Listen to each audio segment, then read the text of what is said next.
당신은 지금 구원받고 있습니까? 어쩌면 이 질문은 신을 믿지 않는 사람에게도 유효합니다. 누군가는 천국을 꿈꾸고 누군가는 해탈을 말하며 또 누군가는 고통 없는 세계를 상상합니다. 우리는 왜 구원을 믿고 싶어 할까요? 그리고 그 믿음은 어디서 오는 걸까요? 오늘 우리는 그 질문 속으로 걸어가 보려 합니다. 종교, 철학, 심리학의 길을 따라 왜 누군가는 구원받는다고 믿을까? 그 이야기를 시작합니다. 구원받고 있다고 느끼나요? 아마 대부분은 쉽게 대답하지 못할 것입니다. 그 질문은 우리 안에 어딘가 깊은 곳을 건드리기 때문입니다. 구원이라는 말은 종교적인 것처럼 느껴지고 지금 이 시대와는 동떨어진 이야기처럼 들리기도 합니다. 하지만 정말 그럴까요? 우리는 하루에도 몇 번씩 스스로에게 작게 묻습니다. 이 상황에서 벗어날 수 없을까? 왜 이렇게 힘든 걸까? 언젠가는 좀 나아질까? 이처럼 인간은 본능적으로 다른 상태를 상상합니다. 더 나은, 더 자유로운, 더 고통 없는 곳을 꿈꿉니다. 그 상상이 바로 구원의 시작입니다. 현대의 언어로 바꾸면 그것은 힐링, 성공, 자기 개발, 행복일 수도 있고 어떤 이에게는 이직, 이사, 관계 정리 혹은 새로운 시작일 수도 있습니다. 그러나 본질은 같습니다. 지금 이 고통스러운 상태로부터의 해방, 그것이 바로 인간이 구원을 꿈꾸는 이유입니다. 흥미로운 것은 이 구원이라는 개념이 단지 종교의 발명품이 아니라는 사실입니다.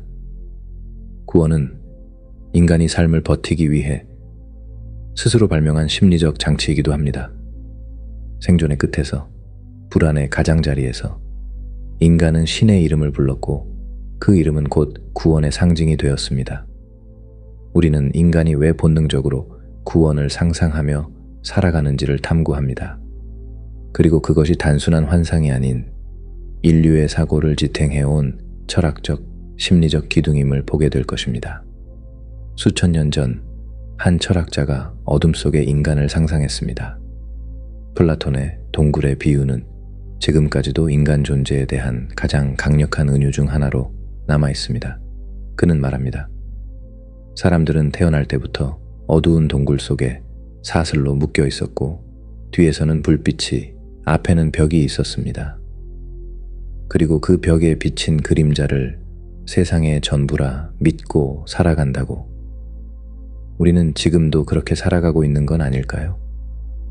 우리가 보고 있는 뉴스, 듣고 있는 말들, 자신이라고 믿고 있는 정체성마저도 사실은 누군가가 만들어낸 그림자는 아닐까요?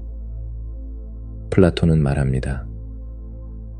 진리는 어둠을 벗어나기 전에는 결코 보이지 않는다. 동굴 밖으로 나가는 것은 고통스럽습니다. 빛은 눈을 멀게 하고 그동안 믿어왔던 세계는 붕괴됩니다. 그러나 그 혼란을 지나야만 비로소 진실을 보게 됩니다. 그가 말한 구원은 이렇습니다. 무지에서 알무로의 이동, 환상에서 진실로의 각성. 중요한 건 이 여정은 신비로운 신의 개입이 아니라 인간 스스로의 지적 용기로 이루어진다는 것입니다. 이것은 구원을 개인의 선택으로 끌어온 철학의 놀라운 전환점입니다. 놀랍게도 이 사상은 여러 종교의 교리와도 맞닿아 있습니다. 불교의 해탈은 무지에서 벗어나 참된 자기를 보는 것이고, 기독교의 회심은 어둠 속에서 진리의 빛을 받아들이는 것입니다. 심리학적으로도 이 구조는 흥미롭습니다. 융은 인간의 내면에 그림자 자아가 존재한다고 말합니다. 그림자는 억압된 감정과 충동의 상징이며 이 그림자를 직면하는 것이 자기 치유의 핵심입니다.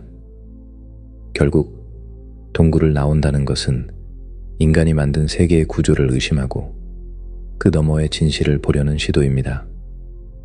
이것은 종교가 말하는 구원과 다르지 않습니다. 다만 신의 손이 아닌 인간의 눈으로 찾아가는 것이죠. 그리고 그 순간 우리는 묻게 됩니다. 내가 지금 보고 있는 이 세계는 진짜일까?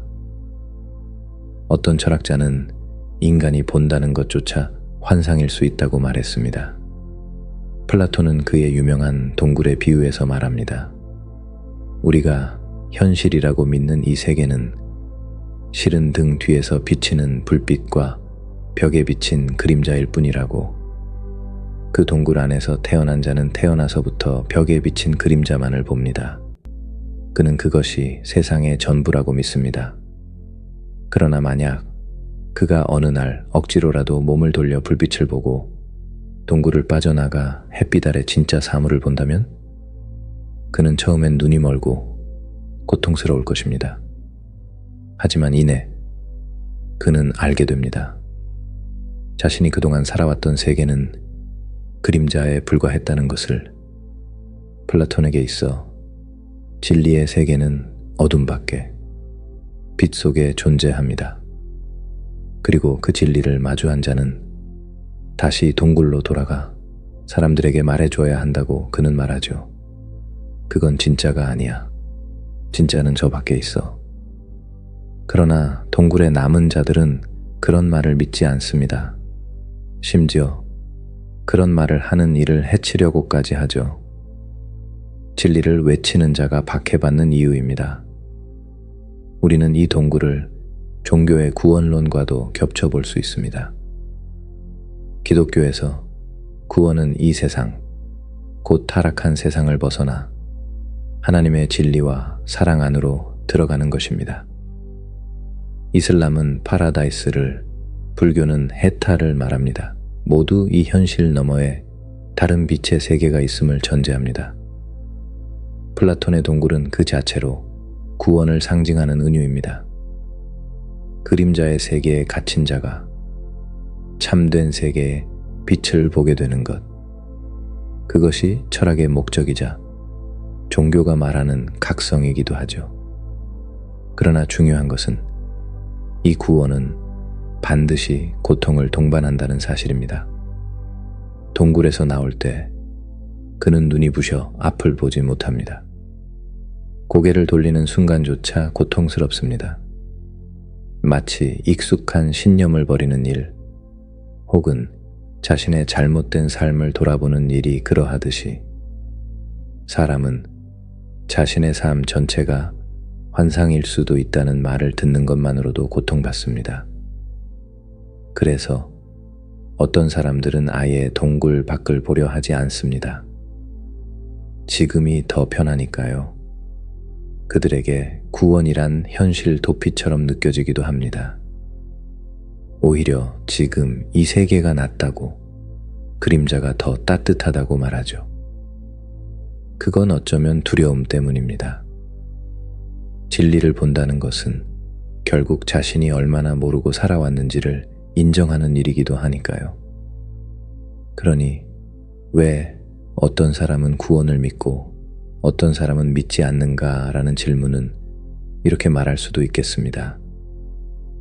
왜 누군가는 고통을 감수하고서라도 진실을 향해 걷는가? 그리고 누군가는 어쩌면 이렇게 대답할지 모릅니다. 나는 더 이상 그림자에 갇히고 싶지 않아서. 한 아이가 있습니다. 어릴 때 그는 자주 꿈을 꾸었습니다. 자신을 데려가 줄 누군가가 나타나 이 어둡고 좁은 세상에서 손을 잡아주는 꿈, 따뜻한 목소리, 부드러운 손길, 그리고 괜찮아, 넌 여기서 나갈 수 있어 라는 말. 이건 단지 한 아이의 꿈일까요? 심리학은 말합니다. 인간은 내면에 항상 벗어나고 싶은 충동을 품고 살아간다고. 그것은 환경이 힘들기 때문이기도 하지만 본질적으로는 불완전한 현실에 대한 자각에서 비롯된다고. 현대 심리학자 칼 융은 인간의 정신 세계를 의식과 무의식으로 나눴습니다. 그리고 무의식 깊은 곳에는 자기, 셀프라는 근원적인 통합의 욕망이 있다고 말하죠. 자기 안에 흩어진 감정, 기억, 상처들이 통합되기를 바라는 그 깊은 갈망은 때로 구원이라는 상징으로 나타납니다. 구원은 단순히 죽어서 천국에 가는 것만이 아닙니다. 삶에서 무너진 자신을 회복하는 과정, 혼란 속에서 질서를 되찾는 경험, 또는 혼자의 감정에 누군가가 손을 얹어주는 순간일 수도 있죠. 프로이트는 이 욕망을 아버지의 재현이라고 보았습니다. 아이가 위험하고 불안한 세계 속에서 절대적인 존재, 보호자이자 통제자를 상상함으로써 안정을 얻으려는 심리적 기제, 이것이 성인이 되어서도 형태를 바꿔 신의 존재나 초월적 구원의 개념으로 나타난다는 것이죠. 우리는 세상이 너무 크고 무서울 때 마음속에 어딘가 따뜻한 끝을 상상합니다. 죽음 너머의 평화, 실패 너머의 용서, 고통 너머의 회복. 그것이 바로 구원이라는 이름으로 자리 잡습니다. 이 상상은 때로 현실을 회피하게도 하지만 동시에 삶을 견디게도 합니다. 어떤 이는 이렇게 말합니다. 지금은 힘들지만 언젠가 이 모든 것이 의미 있어질 거야. 이 믿음은 과학으로 증명되지 않지만 그 존재만으로도 치유가 되기도 합니다. 마치 고통 속에서 괜찮다는 말 한마디가 삶 전체를 지탱해주는 것처럼 구원은 그래서 누군가에겐 허상일지 몰라도 또 누군가에게는 살아야 할 이유가 됩니다. 그리고 그 사실 하나만으로도 우리는 이 구원이라는 상상 속에서 아주 인간적인 무엇을 발견합니다. 인간은 아주 오래전부터 살아있다는 사실만으로도 구원을 필요로 했습니다. 고통스러운 삶, 알 수 없는 죽음, 이해할 수 없는 세상. 그래서 종교는 등장했습니다. 그리고 그 중심에는 늘 구원이 있었습니다. 먼저 기독교를 봅니다. 기독교에서 구원은 원죄로부터의 해방, 죽음 이후 영원한 생명으로 설명됩니다. 인간은 아담과 하와의 타락 이후 본질적으로 죄를 지닌 존재가 되었고 예수 그리스도의 희생을 통해 그 죄에서 벗어날 수 있다고 말하죠. 여기서 중요한 것은 단순히 죽음 이후 천국이 아닙니다. 지금 이 순간에도 구원은 시작될 수 있다는 믿음입니다. 기독교 신자는 예수의 삶과 죽음을 따라 살아가는 가운데 그 고통 속에서 사랑과 희생이라는 더 높은 의미를 발견하며 구원에 이릅니다. 그리고 불교에서는 이야기가 조금 다릅니다. 불교에서의 구원은 해탈 니르바나입니다. 그것은 신에 의한 구원이 아니라 자신의 탐욕과 집착으로부터 벗어나는 내면의 길입니다. 삶은 고통이고 그 고통은 집착에서 비롯되며 그 집착을 내려놓을 때 우리는 비로소 자유로워진다는 가르침. 불교의 구원은 외부의 손길이 아니라 내면의 정화로 도달합니다. 한편 이슬람에서의 구원은 신의 뜻, 알라의 완전한 수용입니다. 이슬람은 인간이 이 세상에서 어떻게 행동하고 믿느냐에 따라 죽음 이후 천국 잔나이나 지옥 자한남으로 나아간다고 말합니다. 중요한 건 순응입니다. 구원이란 자신의 뜻보다 더 큰 뜻에 귀 기울이고 따르는 삶의 태도이며 그 길 위에서 인간은 겸손과 절제를 배웁니다. 그리고 이 세 종교 외에도 수많은 신앙들은 저마다 구원이라는 키워드를 중심으로 삶과 죽음을 해석합니다. 힌두교의 윤회와 카르마, 유대교의 계약, 신흥 종교의 초월적 메시지까지. 구원은 마치 인간이 감당할 수 없는 세계를 해석하고 견디게 해주는 신화적 해답이자 실존적 응급처치입니다. 하지만 이 모든 종교들이 공통으로 말하는 것이 있습니다. 구원은 단순한 종착점이 아니라 하나의 길이다. 그 길 위에서 우리는 인간다움, 사랑, 절제, 자각, 희생, 해탈 같은 덕목을 익히며 살아갑니다. 그리고 그 덕목은 단지 사후의 보상을 위한 조건이 아니라 살아가는 매 순간을 더 의미 있게 만드는 과정입니다. 결국 종교에서 말하는 구원은 죽음 너머의 이야기이면서도 동시에 지금 이 순간의 삶에 대한 질문입니다. 사슬에 묶인 채 우리는 어둠 속에서 그림자만 본다. 플라톤의 동굴의 비유는 철학이 말하는 구원의 출발점입니다. 플라톤에 따르면 우리는 감각과 욕망의 세계, 곧 현상계에 갇혀 살아갑니다. 우리가 현실이라 믿는 것들은 사실 진실이 아닌 그림자에 불과하다는 것이죠. 그렇다면 구원이란 무엇일까요? 플라톤에게 있어 구원이란 그림자에서 벗어나 진실된 빛을 바라보는 행위, 즉 이데아 진리의 세계로 향하는 지성의 여정입니다. 이 여정은 결코 쉽지 않습니다. 사슬을 끊고 동굴에서 나와 빛을 바라보는 순간 눈은 아프고 두려움은 엄습합니다. 진실은 눈부시고 고통스럽습니다. 하지만 철학자는 말합니다. 그 고통을 지나야 비로소 자유에 이를 수 있다. 그러므로 플라톤의 구원은 알매 구원입니다. 무지로부터 벗어나 이성으로 세계를 이해할 때 인간은 진정 자유로워질 수 있다는 믿음. 그런데 수천 년 뒤 니체는 정반대의 질문을 던집니다. 진리는 과연 그렇게 숭고한 것인가? 구원받으려는 욕망은 오히려 인간을 나약하게 만드는 건 아닐까? 니체는 기독교의 구원 개념에 반기를 들었습니다. 그는 말합니다. 구원은 인간이 삶의 고통을 회피하기 위해 만들어낸 허상일 뿐이라고. 우리는 고통스러운 삶 앞에서 그것을 견디기보다는 다음 세계라는 상상의 피난처를 만든다는 것이죠. 그래서 니체는 선언합니다. 신은 죽었다. 신이 죽었다는 것은 더 이상 외부의 구원을 기대하지 말라는 명령입니다. 구원을 바라는 대신 지금 이 현실의 삶을 온전히 껴안으라는 것이 그의 철학입니다. 고통조차 삶의 일부로 받아들이고 심지어 사랑하라.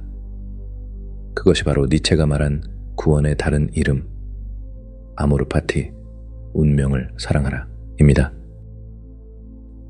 니체의 초인은 타인의 도덕이나 종교에 기대지 않고 자신의 삶을 스스로 책임지는 존재입니다. 그는 외부의 구원이 아니라 자기 내면의 힘으로 삶을 창조하는 자입니다. 여기서 철학은 말합니다. 구원은 신의 선물이 아니라 인간의 결단이다. 플라톤은 구원을 지성의 해방으로, 니체는 구원을 의지의 폭발로 보았습니다. 그리고 이 두 사유는 공통적으로 구원이란 단지 죽음을 넘는 것이 아니라 지금 이 삶을 어떻게 살아낼 것인가의 문제라는 점에서 만납니다.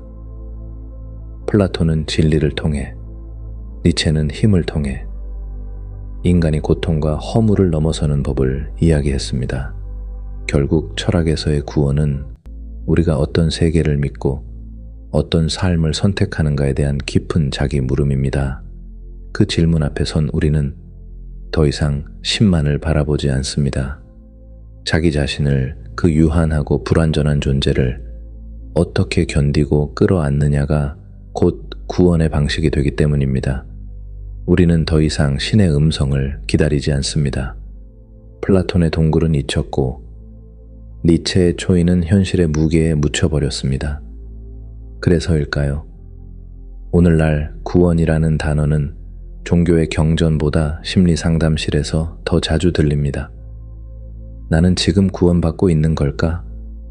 누군가에게 구원이란 단지 우울해서 하루를 버텨내는 힘, 누군가에게는 누군가의 한마디 혹은 자신을 조금 덜 미워하게 되는 순간일지도 모릅니다. 현대인은 신을 떠난 시대를 살고 있습니다. 그러나 동시에 더 강렬하게 구원을 갈망합니다. 그 갈망은 더 이상 천국에 대한 기대가 아니라 지금 이 삶이 견딜 수 있게 해주는 어떤 온기에 가깝습니다.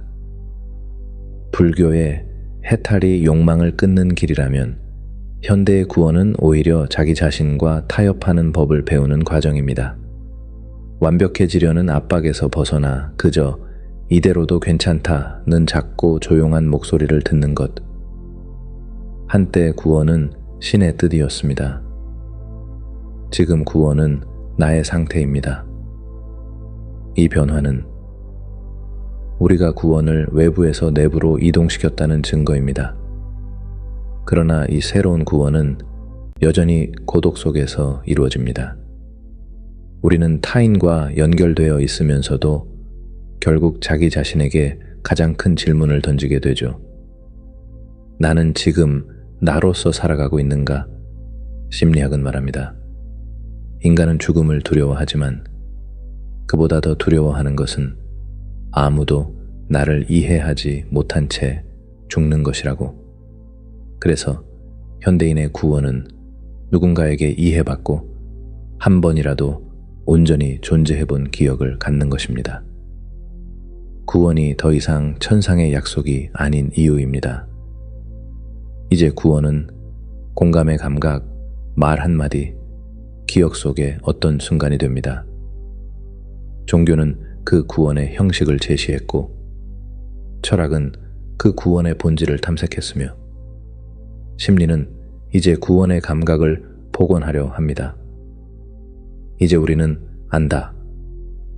구원은 반드시 거창할 필요가 없다는 걸. 때로 구원은 아침 햇살이 들이치는 순간, 이름 없이 피어난 들꽃을 바라보는 눈빛, 소리 없이 눈물이 흐르는 밤, 그런 평범한 장면 안에 숨어 있습니다. 그리고 그 순간, 우리는 조용히 스스로에게 이렇게 말할 수 있게 됩니다. 나는 아직 괜찮아. 나는 계속 살아가고 있어. 그 고백이야말로 이 시대를 살아가는 우리 모두에게 가장 현실적인 구원일지도 모릅니다. 오늘 우리는 구원이란 무엇인가에 대해 이야기해 봤습니다.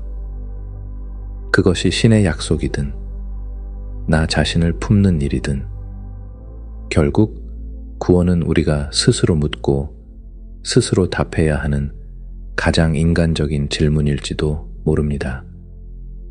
당신은 지금 어떤 구원을 살고 있나요? 우리는 구원이라는 단어 앞에서 누군가는 종교를 떠올리고 누군가는 철학을 또 누군가는 자신의 상처를 떠올립니다. 각자의 삶에서 우리는 모두 저마다의 구원을 상상하며 살아갑니다. 어쩌면 중요한 건 그 구원이 어디에서 오는가 보다 우리가 그것을 왜 필요로 하는가일지도 모르겠습니다. 오늘 이 이야기 여러분에게 어떤 질문을 남겼나요? 혹은 마음 한쪽이 조금은 가벼워졌다면 그것도 하나의 구원일지 모릅니다. 다음 이야기에서 또 만나요.